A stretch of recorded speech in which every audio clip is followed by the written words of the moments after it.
Hello and welcome to the last patient lounge from ECPO for 2023. Now, I'm your host, Vicky Mooney, and I will be bringing you some updates, not from myself, but from some fantastic colleagues and speakers from across Europe and the globe as we look at the insights, the highlights, the lows of 2023 in the obesity space and beyond into other NCD areas.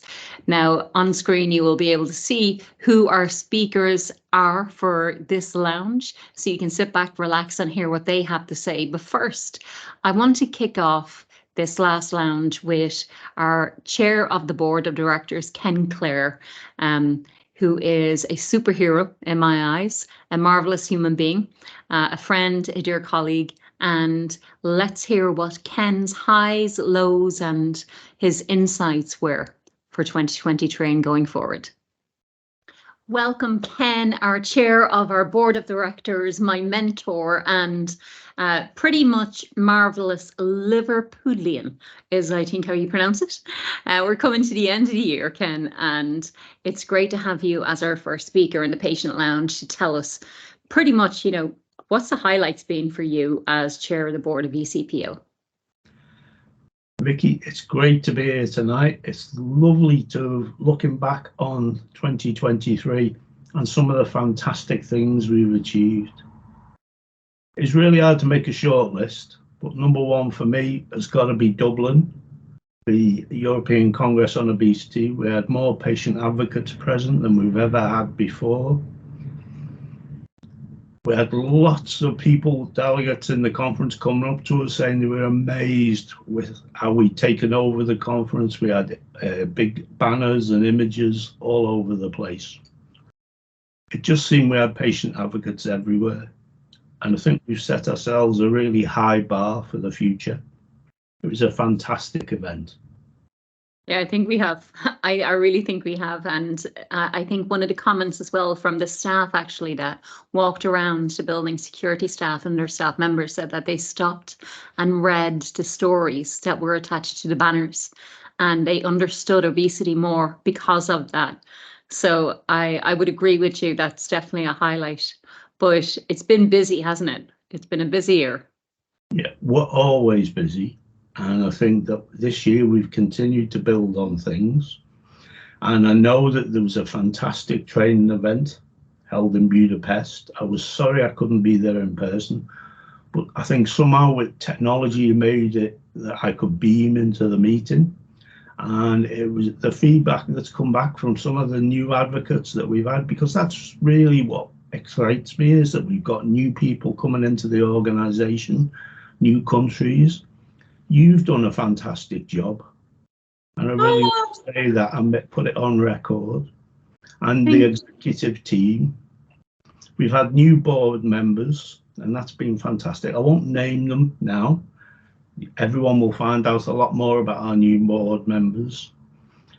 And with any year, you have downtimes as well. And we were sorry to hear about the news of one of our greatest sort of founding members, Christina Fleetwood, who sadly passed away. And our thoughts were with David at a difficult time.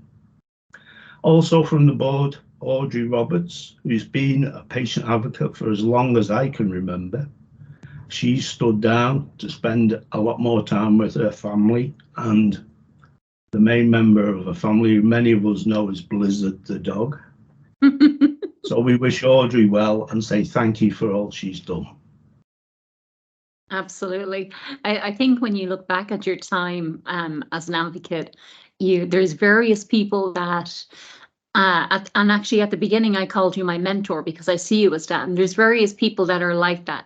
And Audrey has been a mentor to so many people across our team and such a tremendous support to them. For the patient council, for the executive and the comms team. So kudos to just bringing Audrey back into our end of year before we actually move into 2024 without her. But I'm sure we'll still see pictures of the dog Blizzard. Now, I want to ask you something that's actually one of my highlights of this year, and that is a very special award that no other patient has received. That is a fellowship award from ASO in the UK, and you were the recipient of this award in Belfast in October. We were present. There was tears, lots of tears. I recorded it all and sniffled in the background with tissue.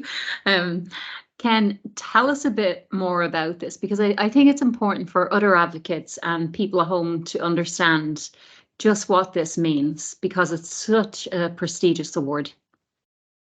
Well, I was deeply honoured and very surprised and greatly moved. And I think I'm only the fourth recipient in 50 years. So we've got Professor John Blundell, Professor Susan Jebb, our very own Professor Jason Halford, and me. And I think I've been around ASO, the Association for the Study of Obesity, for many years, trying to get the patient's voice heard. And that wasn't easy right back at the start.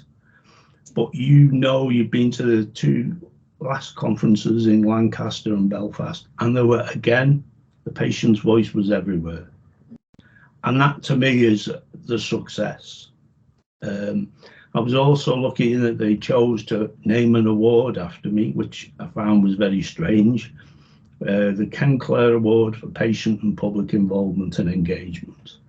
And I was delighted to present that to Ella Hinton from Bristol for some of the great work that she's done there.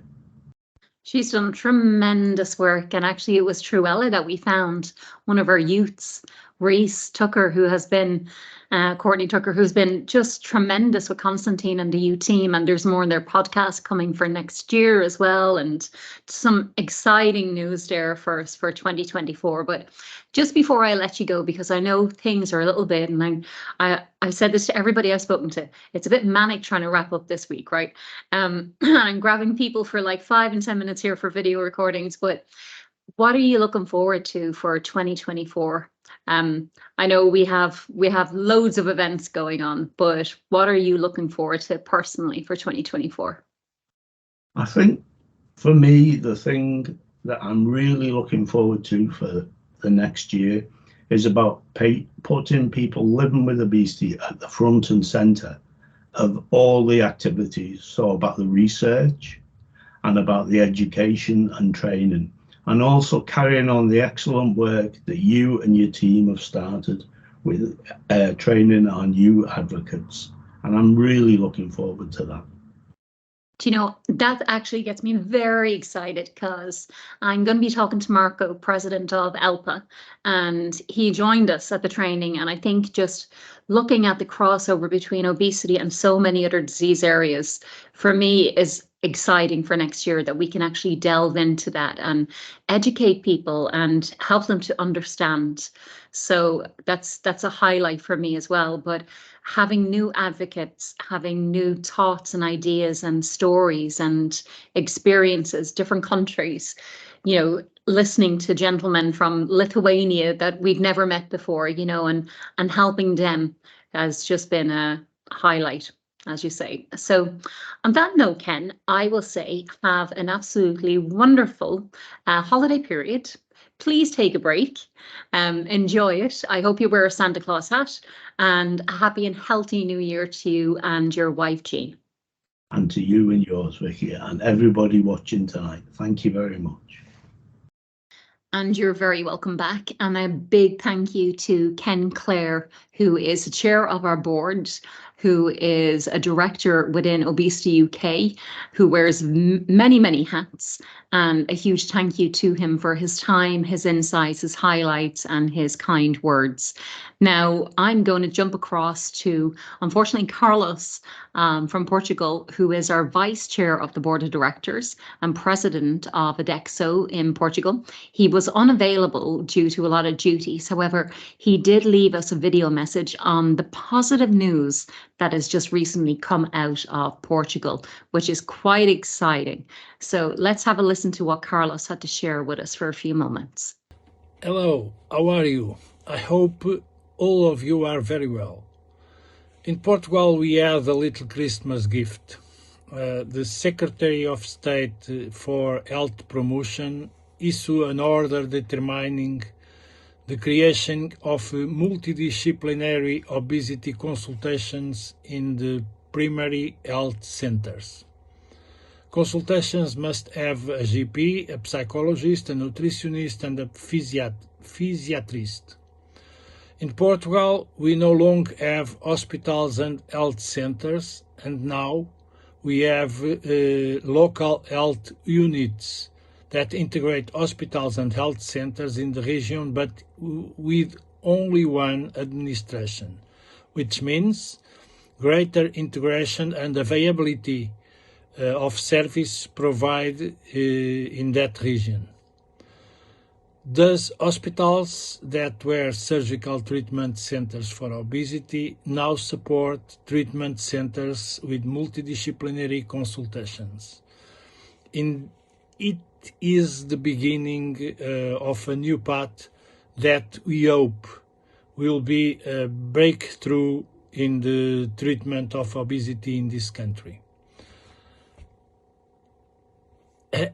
Merry Christmas and a very good year of 2024 for all of you, with much health.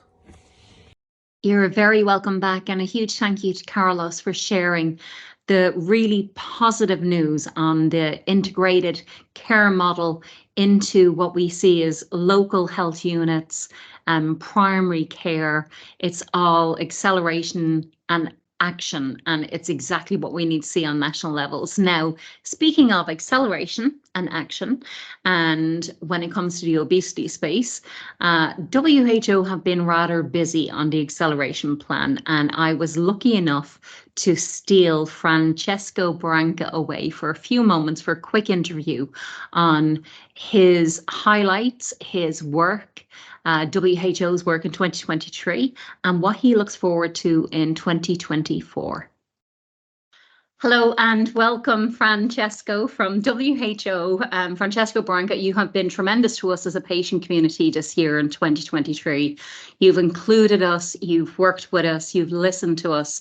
We're very grateful. And just before we wrap up for the year, the acceleration plan, we've heard some great news coming out of Portugal lately. Carlos is giving us some updates, but the acceleration plan is so important. And how has that shape? What's your thoughts around it in 2023 as it was rolled out?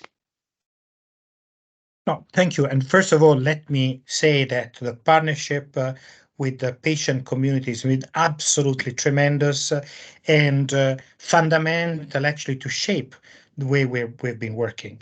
So I'm really grateful to you for all the inputs received, for the opportunities to interact, and for the really strong advocacy messages you are giving. I think that's what we need. So in 2023, there's been, I think, an increasing momentum for the acceleration plan. It started a bit slowly in 2022 with trying to find the interest and the commitment of the countries. But in 2023, we have seen this commitment really, coming very strong and blossoming.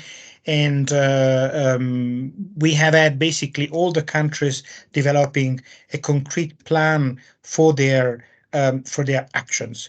And these plans are bold plans. These plans are talking about prevention and management. We have about half of the countries who have committed to implement legislation on taxation of sugar-sweetened beverages, on marketing food to children, and that had never happened before. But we also have about half of the countries who have taken seriously the challenge to set up good services for the management, for the diagnosis and the management of obesity. So I think that's absolutely great. We have also had the opportunity in WHO to develop a clear service delivery framework, because of course, with this demand, countries need to know what the benchmarks are, what the blueprint is, and this is happening. Of course, WHO doesn't make up anything. It connects, it brings up. So the fact that Portugal is coming with a clear description of what they're going to do is yet another important contribution. We started with Ireland, we started with Canada, very good models. And I think that will help a lot to substantiate this service delivery framework for other countries. It is tremendous to hear the words that you're saying. I get very excited when I hear, we need prevention, but we also now have management and we're accelerating actions in primary healthcare. And we're looking at the marketing, to young children and stuff like that. And this is really just instrumental to us as an obesity community. But I know I only have you for a few minutes. It's the end of the year, but what are your hopes really for 2024 going forward as yourself and WHO? Well, 2024 has to be the year of the implementation of those commitments because, we want to see those legislation, at least in there. I mean, legislation is not something that comes, overnight. We know that. But, at least seeing some very concrete steps. We have set up, an accountability framework where for each of the policy areas, we need to know what has to happen. And we want those, milestones to be achieved. We want to see those steps to be taken. So I think that's the first one. On the management, definitely have a good design. And probably what needs to happen is have the consensus and the resources.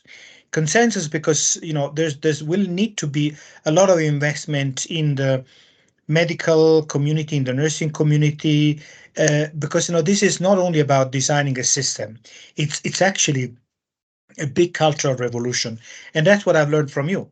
I've learned from you that actually the medical community is not prepared to deal with people living with obesity, and so they need to change. So to one extent, to a certain extent, is about the kind of services that can be offered, the criteria of those services, the concrete the delivery of those specific services. Dietary counseling, what is it, and how do you do it? The medical treatment, that's a big challenge and a big discussion. The surgical treatment. Is it really offered to the right people with the right quality? I think those are important things, but in general, the medical community needs to have a different attitudes toward people living with obesity. I think that's what we need to do. But that's something we need to do with your collaboration. And I think the design, budgeting, technical part has to come hand in hand with the advocacy part. I completely agree with you, and I think I'm going to let you get back to some family time now, because I know that you've been so unbelievably busy. But I think just going forward into 2024, the patient community here are delighted to continue to collaborate and work with you. So anything you need, please call on us, and we are here for you. But thank you for this huge body of work, for making a difference in the lives of people who have overweight and obesity. And I wish you a wonderful holiday season, Francesco. Have a wonderful likewise, Vicky, and good luck for the wonderful work you do. Thank you so much. Speak to you next year. Bye, Francesco. Thank you. Now, thank you to Francesco for his fantastic words, for his insights, and for breaking down really what the acceleration plan is to all of us. Now, moving forward, I see this as a great collaboration between the patient community and WHO, which is tremendous, because without that patient community, without that voice, nothing works the way it should. Let's put it that way. Now, speaking of collaboration, I had the beauty and the pleasure of having many conversations with the president of the European Liver Patients Association. Now, ELPA, and Marco and his team are phenomenal in what they do. And I think there's a lot we as a patient community at ECPO can learn from them. But something of the last probably 18 months rung a bell in our minds, where we thought, there's a lot that we're doing between the obesity community and the liver community and how connected they are, as we know that up to 80 or 90% of patients who have, or people who have overweight or obesity at some stage may incur liver disease or NAFLD, NASH, MASH, whichever way you want to interpret it. There's a lot of different ways, a lot of different terminology, which Marco can explain a little bit more, I think, in time. But it's really important that we collaborate with other NCDs, other chronic disease areas. So we were lucky enough and quite honored to have the president of ELPA, Marco, join us in our training recently in Budapest. And his colleague Veronica was also there. And I wanted to catch up with him because I thought, let's actually talk about liver disease as well as obesity. And many of, actually 100% of my colleagues completely agreed. So let's go and see what Marco had to share when I caught up with him yesterday. Hello and welcome to our patient lounge, Marco from ELPA, the president. Would you like to give us some information on yourself and your organization? Because I'm so excited to have you here with us. So thank you very much, Vicky, for the kind invitation. And yeah, my name is Marco. I'm current president of European Liver Patient Association. So we represent 32 patient associations from Europe, and we focus on different liver diseases. Okay, which I think is really eye-opening for a lot of people, I would suppose, around now, as we make the link between obesity and liver disease, and more of that we see in our community. Now, I'd seen some stats, actually.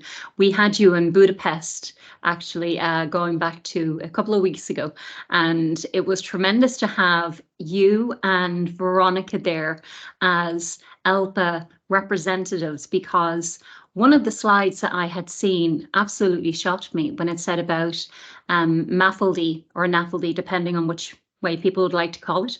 And it said the average person society, 15 to 30% risk. But people with obesity, it can be anything up to 80 or 90%. And that really struck me. So when we were in Budapest, a lot of our team as well were like, oh my goodness, we need to work more with the liver community as well and understand this more. So can I ask you, being there for the first time, which was, we were absolutely honored to have you, being there for the first time, what was your takeaway? What was your feeling of it? So first of all, thank you very much for a kind invitation to your meeting. I can say this for myself and also for Veronica. We were there. We were like thrilled to come. We had some commotion with the logistics, so we made it happen to be there. And it was extremely important because I was struck by some presentations. We are focusing on liver diseases. We are focusing on liver. And with that, we also try to say something about different things like, diabetes, obesity, but we don't really indulge in. And this Budapest was really an opportunity to see where we connect. And it's like, when two lovers meet, they have a feeling that they were together for 1,000 years. So this was my feeling in Budapest. So I had a feeling that we were together for many years, but it was really the first time that we had this kind of a in-depth overview. And I think this is something that is missing for our members. For example, you were listing some of the strategies, you were listing scientific data on what is possible and what is not possible.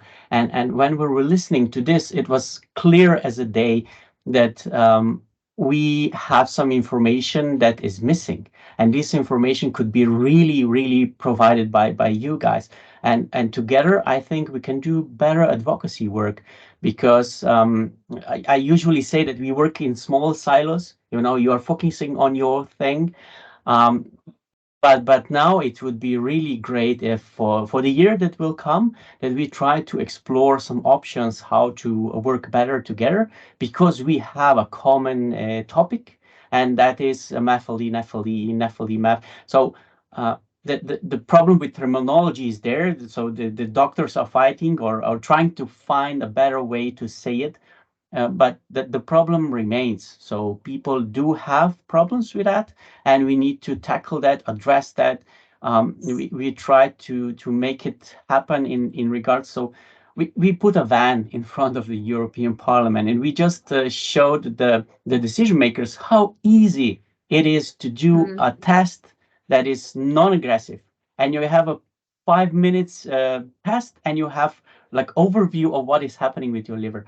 But with that, we noticed that you need also a proper counseling. And I think that this is also a takeaway from your training day. It was a really in-depth counseling on what is possible, what is not possible, and how to try to make a first step.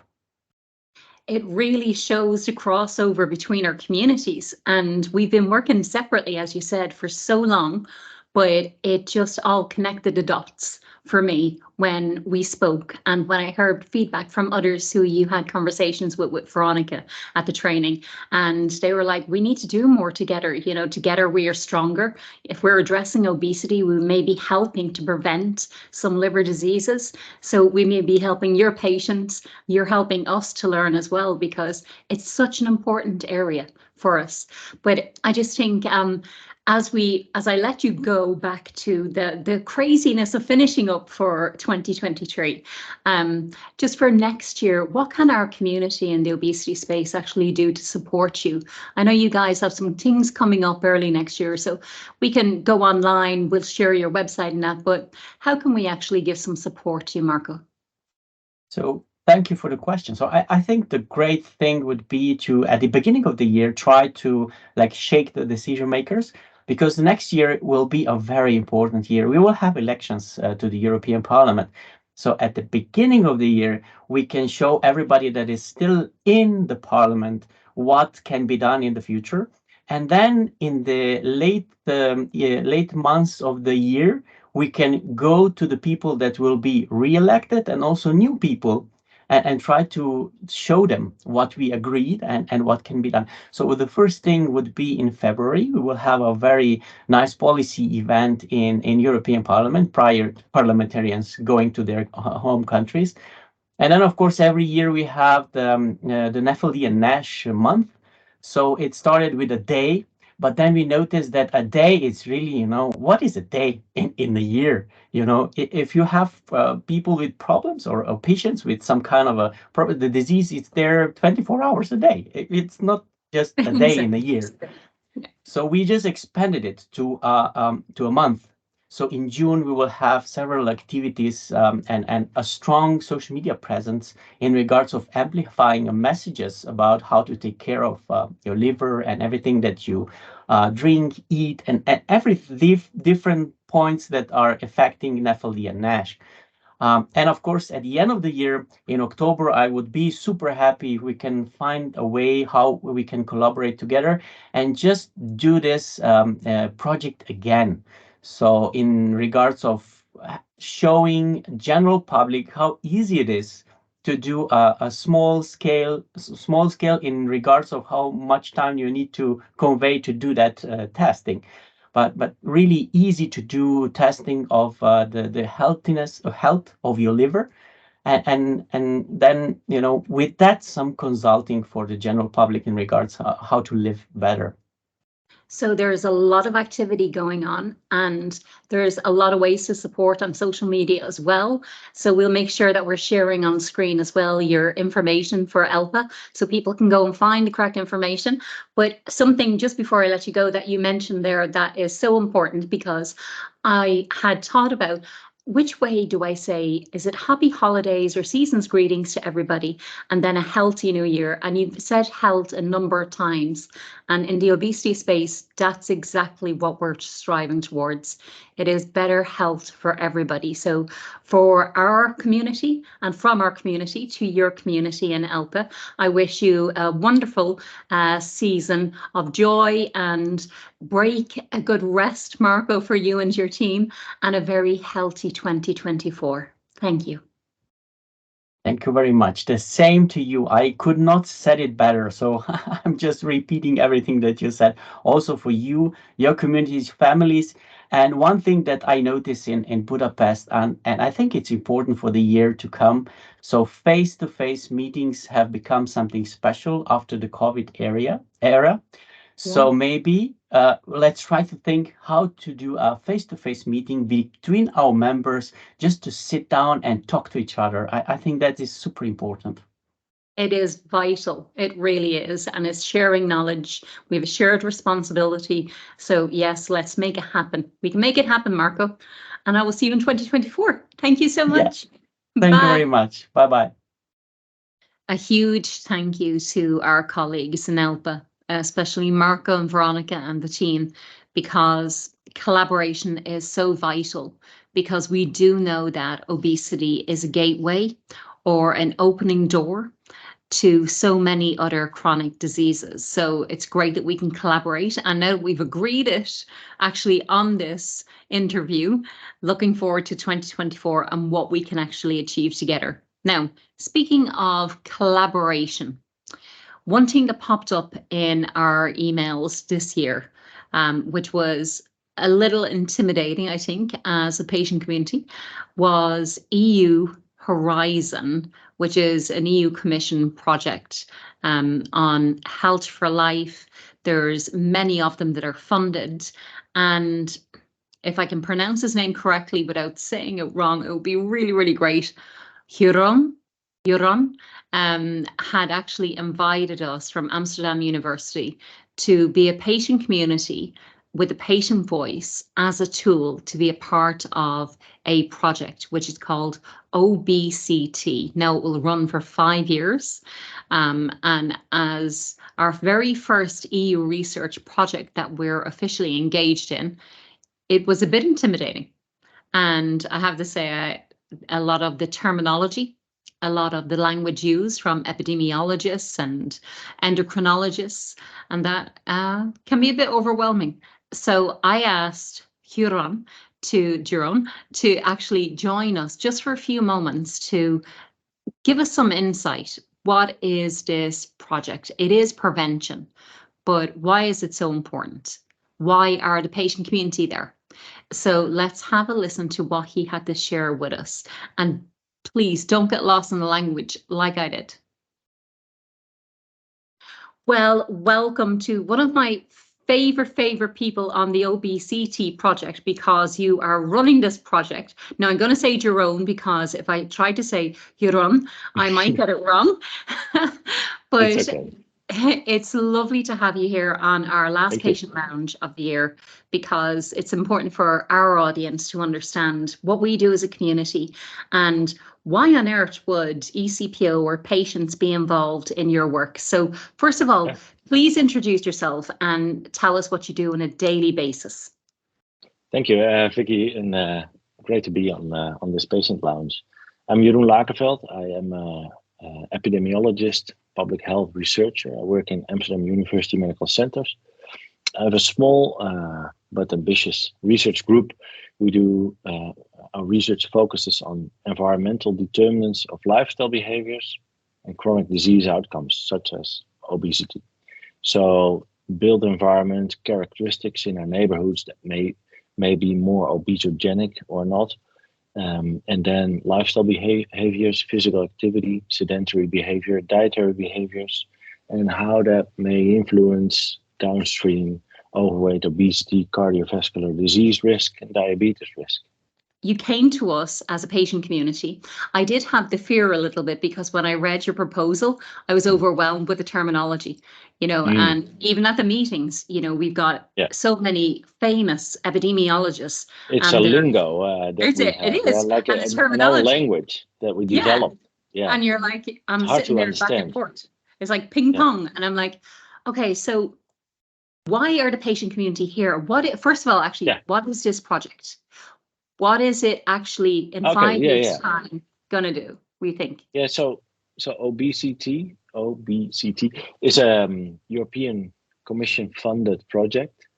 It's a project of 5 years in which we are going to look at various domains of risk factors for obesity.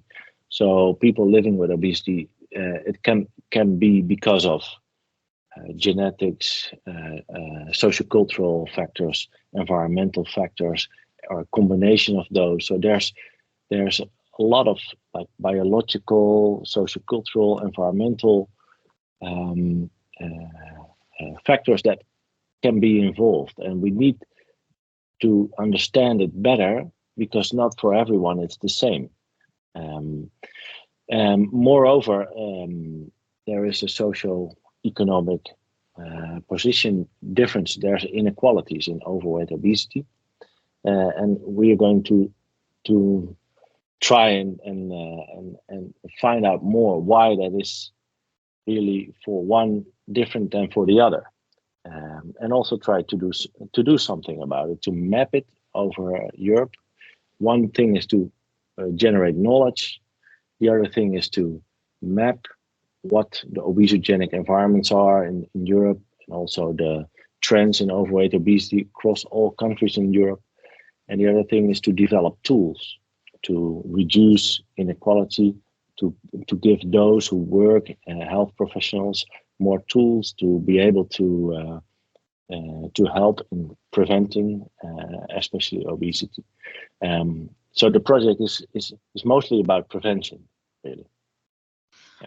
So what I'm hearing from you is pretty much a pretty sophisticated heat map that is going to, be able to help us to focus in on those more vulnerable areas and environments, really, because one thing that myself and Mario noticed when we headed for the first kickoff meeting in Amsterdam with you, we walked obviously to the university, but Mario had a stroll around, and there was one area where you could tell it was, a low-income area, that there were some challenges in that area. And for me, it would remind me of where I grew up in Talent in Dublin, and all we seen was flyers and posters for Domino's or some other for a food outlet, there was nothing there that was positive in that healthy space to help improve or anything like that. So I think what you're doing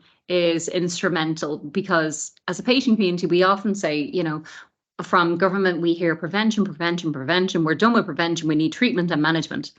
But we can never be done with prevention. And well, I agree, and it's great that you highlight this, and it's also really great that ECPO is part of the project. And we really need you, because indeed we are talking about with this lingo, but we need also the perspective of the patients and hear from you guys. What matters and what not, what is less important, and what is, and then intuitively all these things may be obviously already, but if you show it, it gives another twist also towards action, and then you really have the evidence that's needed for policy action. I think if you are any kind of parent at all, listening to this, it makes you realize that, firstly, if there is a policy that will help shape and change our environment and where we are, that will improve the lives of our children, I think every single parent would vote for that and be behind it. And us as a patient community, that's exactly why we joined up with you to be a part of this and see how our experiences can help you. It's interesting when we talk about things like this, because one of my colleagues from Ireland, wonderful lady who's done so much work in advocacy, she had mentioned that a swimming pool had recently been put into their local area, which is a tremendous improvement. And as you know, for people with obesity, aqua aerobics and swimming is just wonderful. And that was seen as a fantastic positive for that area. And this was, that working class area that I would have come from as well. However, they made communal. I felt the however coming. Yeah. The however. They also had a KFC next to it, or?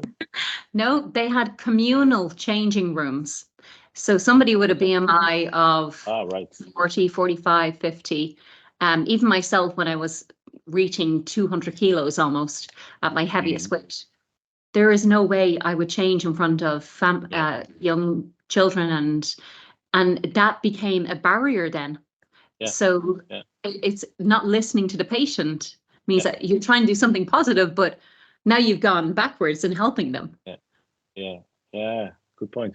Now it was reminding me of an example here in our one of the neighborhoods in the Netherlands was also a low socioeconomic neighborhood where they opened a swimming pool, and right next to it there was a drive-in Burger King. And it was part of the same complex, and the government said, "Well, yeah, we need it to pay for the swimming pool. So without that, you cannot." So, and we calculated actually how many lanes you need to swim before you burn off this Whopper. Like, I mean, it's nearly impossible. Like, Yeah, I mean, there's nothing on the menu that you can burn off in the gym in 2 hours. So, you know. So, and it was not done on purpose, but it just not really mindful of the situation and of what is needed and what's not needed.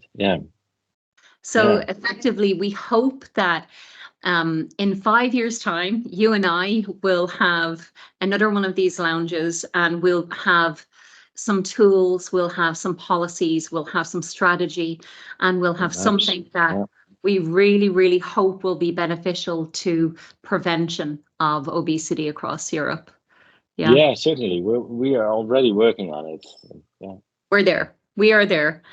Jeroen, thank you so much for giving your time. I know it's busy times. Yeah. And have a wonderful holiday season. Yeah.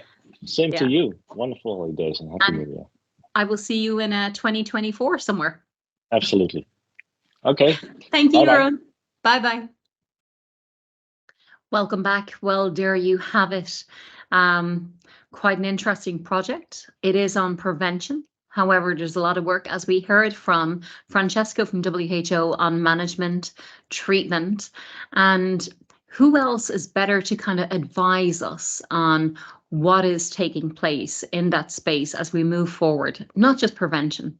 We're talking about collaboration, we're talking about treatment and management, we're talking about action, and I'm delighted that we get to work with one of the most profound, insightful, hilarious and knowledgeable professors in the UK, which is Professor Jason Halford. Now, Jason has been marking papers as he is head of school.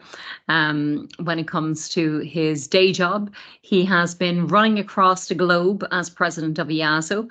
He also has a family, and he is also a board member of ECPO. So he's got a lot of hats and he's got a lot of things going on. And I'm sure, like myself, recording for the last few days, he is quite exhausted. But he gave us time just to give us an update, just to share with us the importance of people with lived experience, the importance of the voice, the importance of sharing, connecting, collaborating. So let's switch over to what Jason shared when I caught up with him just a couple of hours ago. Hello and welcome. I'm so excited because we have you back again. We had you in Budapest, Professor Jason Halford, President of EASO, but we also have you now just to give us, your final kind of wrap up on 2023. It's been busy for EASO. It's been busy for yourself as president. How's 2023 been? Well, I think the highlights for 2023 started on World Obesity Day when we were supporting you at ECPO, having, I think, the best World Obesity Day to date. It was a challenging time for us because it came amongst the disaster in Turkey, and so we'd had to put online the national meeting in Turkey at the time and cancel that. And the ECPO really picked up the baton for us. I think then the big highlight, and again, you were critical to this, was our big congress in Dublin. And we had more patient representatives than any time before at the meeting. The meeting had over 2,700 participants from over 72, 73 countries now. So we are arguably the largest obesity international event on the calendar, certainly one of the big three now. And ours is unique in having that patient representative, that lived experience right at the centre of the Congress, there in its middle and in its heart. Now we carry on with our training activities and we build our comms network, and I think unofficially I can say we've probably reached around 200 clinical obesity management centres. These are specialist centres for the treatment of obesity, proper interdisciplinary centres. And I think one of the things to say about that is many of them are in Europe, some of them are outside Europe as well, so we're spreading our practice wider.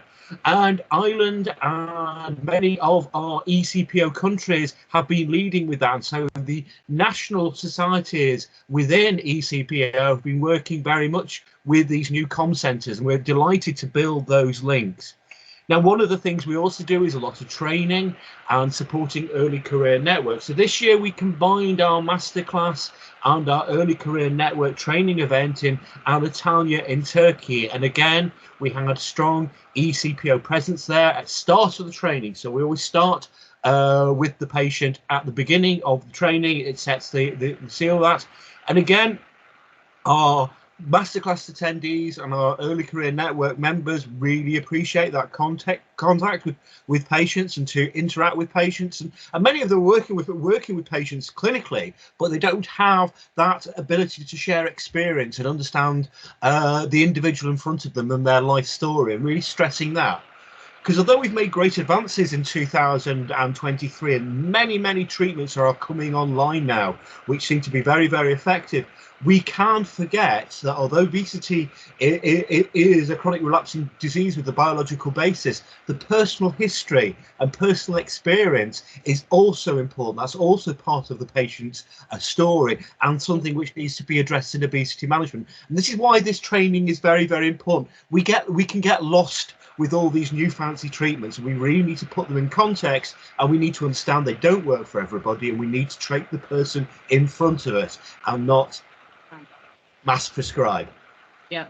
And, you know, I think when you speak so passionately about the ECPO community, and, you know, we as a patient community have evolved from a working group from EASO, which without the likes of Herman and yourself and Cherie Bryant and Ewan Woodward and Natalie Farpour-Lambert, and there's so many people, Vulcan, or the next upcoming president, there's so many people there that have inspired us and helped us to be empowered. And that's why we're a strong part of your team, and we're delighted to be there to do that. And I think for me, I like probably the highlight being ECO and just seeing the integration, because I do feel for if we look globally, like our obesity week and the international obesity, you know, conference that's coming up and stuff like that. I think this is a fantastic model for them to follow on from, because it truly integrates the patients with the scientific healthcare professionals, the researchers, all of those, where you can have an open conversation. So thank you for that. But I'm not going to steal more of your time. I know you've been marking papers as a professor for, I don't know how long, the last probably 2 weeks or thereabouts, as you head back to work in early January. But looking into 2024, what does that look like for you and for EASO?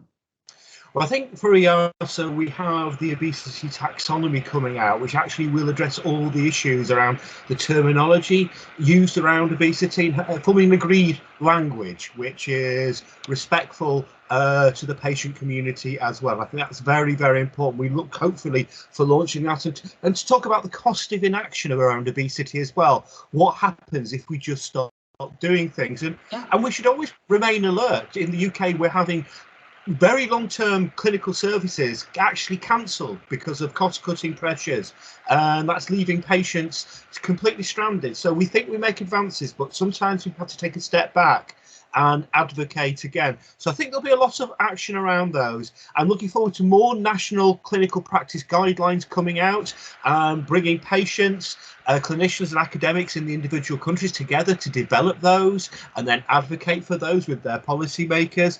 And then, of course, we have our big congress in Venice, where we hope to get over 3,000 members of the obesity research practitioner community there, and we have a large eCPO lounge space that I've already seen, I've been inspecting, which I think will not only allow you to have a respite in the space there, but actually to host your own events as well. So I think we're really looking forward to that possibility.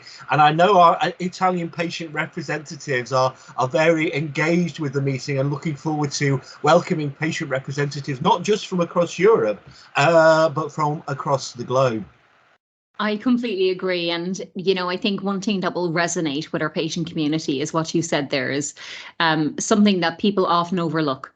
You said you, and I know because yourself and Hyun and Figur, Karem and Yasmin had actually touched base with me and said, Jason reckons he has found the best space for the eCPO community because we have many people with mobility issues on scooters, with walking sticks and that, and they need those areas to be able to have their respite. These congresses are intense, but there's such learning opportunities and networking opportunities. So from myself and from the eCPO community, from all of our patient community, I just want to thank you for your incredible work as president of EASO, as Jason Halford, human being, friend and colleague, and also just to say, please pass it on to your EASO colleagues because they have been nothing but incredible to us. So here's to a wonderful 2024 for you and your family and all of us really, Jason, as we enjoy the break. Yeah, happy Christmas and happy New Year to everyone. Absolutely. Thank you, Jason. Thank you. Well, I cannot thank Jason enough for his passion, motivation, the work that EASO does, the incorporation of the patient community, the voices of patients, representatives, advocates, caregivers, the collaboration which is ongoing. And as Jason mentioned, actually, probably one of his highlights was, and something that I know our president is dearly, dearly passionate about, is the Early Career Network. Those young healthcare professionals where they have a training. And this took place in Turkey, and our own president was there with Solveig Sigurðardóttir, with our project manager, Mario, and one of our newer advocates to eCPO from the UK, Jimmy. Now, I absolutely love that we have such a tight-knit community between EASO and eCPO and other partners. However, I want to switch over and just give the last word of this Patient Lounge of 2023 to our president and my friend Solveig. Let's hear what she had to say when I caught up with her, despite there was a volcano going on in the background. Well, hello, Solveig, my friend, our president, and somebody who has been a guide to many throughout this year as eCPO has grown with new countries, new members, new advocates. You know, we've spoken with Ken, our chair, we've spoken to various different people on the lounge to wrap up 2023, but I just wanted for a few moments to steal some of your time away from family to ask you, you know, what has been your highlight of 2023 and any other words that you want to wrap up on before we say goodnight? Thank you, Vicky. Always nice to see your face. The highlight of the year, I would have to say that it has to be the previous eCPO training in Budapest 2 weeks ago, something like that, yeah? Yes. When so many new advocates and organizations came on board with us. As a wise man said once, education is the most powerful weapon we can use to change the world. And witnessing the strength, the kindness, and willingness from everyone involved was so special. People came together from all over, different languages maybe, but still we are talking the same language. We want a better world for us living with obesity. And this year I have to mention as well our Icelandic organization, SFO, who were formed and officially, launched. Congratulations. Thank you. and it was open and launched at World Obesity Day up here in Reykjavik. I would like to applaud the Patient Council for the Patient Council of ECPO for the national work, and for all the volunteers for the time to ECPO. And there are so many little victories. I could keep on going up for the longest. We have these little victories we have successfully achieved with ECPO this year. And there are so many little things I would like to mention, but we don't have time for that. But I can't wait for 2024 and to keep going for our fantastic teamwork all around Europe and the entire world. So happy holidays, everyone, and have a wonderful Christmas. Well, thank you, Solveig. I think you've wrapped up this lounge absolutely beautifully and perfectly. Please stay safe, because we know a volcano has erupted in Iceland, the worst yet. It is big eruption, and at the moment we are all glued to our televisions and smartphones, always seeing what's happening, and we have to follow the the news from the police, and so yeah. It's a bit strange. I'm really hopeful that it will settle, and the same goes for what is going on across the world. We hope that things will be more peaceful over the holiday season for everybody. And just thank you for giving us our well done to everybody and highlights, and just being incredible. Thank you, Solveig, our president. See you in 2024. See you soon, like we always say. See you soon. Wonderful holiday. Well, I don't think there is much left to say after that wonderful note from our president, Solveig. I think the only thing from me is to thank all of the teams that we have within ECPO who volunteer, give their time, their passion, their energy, their experiences to all of the work that we do to improve the lives of people who live with obesity. Now, I would like to thank our executive committee. They know who they are. Our comms team, they know who they are. Our patient council, you all know who you are, but especially our board of directors who guide us and help us shape what is to come for the future for the patient community in ECPO. Lastly, I would like to thank, last but not least, I would like to thank our sponsors, our partners, because you've heard a lot of the work that has been done this year. We had an overwhelming presence at ECO. We had fantastic trainings online and in person. We had fantastic materials produced. We've a lot going on. So from my house, Mi Casa here in Lanzarote, to your house and your home, I wish you a happy holidays or a happy Christmas and a very, very healthy 2024 and further collaboration. Good night.